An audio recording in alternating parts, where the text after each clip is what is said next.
So Hillel and Shammai had received the tradition, and we've been learning about some of the teaching and victims of Hillel. Now we turn to Shammai, and Shammai said, "Aseh Toratcha kava, make your Torah study a fixed matter."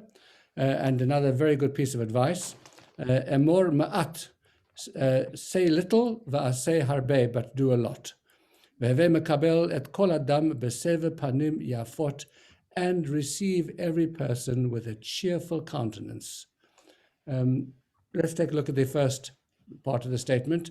Aseh Toratcha kava, make your Torah study a fixed matter. The traditional way of explaining this is that if you have a time to study Torah, either in your own day or with a companion or whatever, that needs to be fixed. It's immovable. Everything else can shift around, but that is something which you need to keep as a constant and to say, sorry, I can't shift this. It's an absolute in my life. But there's a broader interpretation over here as well, because in our lives, there are lots of moving parts. Things are constantly shifting, changing, and we can change the places where we live, we can change our careers, and in the course of the day, there's lots of other things which change and shift as well. It's a very fluid life that we lead in terms of the people that we meet and the things that we engage in during the course of the day.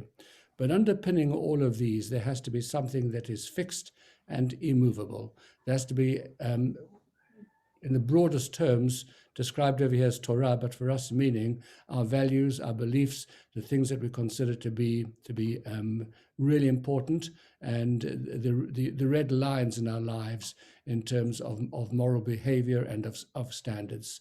And whatever other vicissitudes there are, whatever other changes come about, whatever other movement there is, whatever fluidity there is, there are certain kinds of things in our lives which have to remain absolute constants in order for our lives to continue to be a healthy one and ones which are directed in a purposeful way. And that is what Shammai is saying. Make this part of you, the Torah values, make that a fixed, make it kavah, fixed and immovable. Everything else can move around it. And there's the analogy of a pulley system. In a pulley system, there's lots of working parts. The rope is moving all the time. It's never in the same position. And the pulley is turning all the time. But there's one thing which is an absolute. It remains fixed to the wall or to a surface.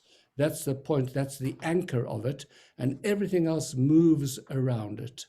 And there is an anchor in all of our lives with everything else that moves around it. Once that anchor becomes dislodged and begins to drag or to pull or to shift, we are in an entirely new environment where there are no absolutes. Everything is relative, everything can change, and ultimately a person can lose their sense of direction, their sense of position, their sense of connectedness, etc., because they have ceded that really important part of their life, which has to be an absolute.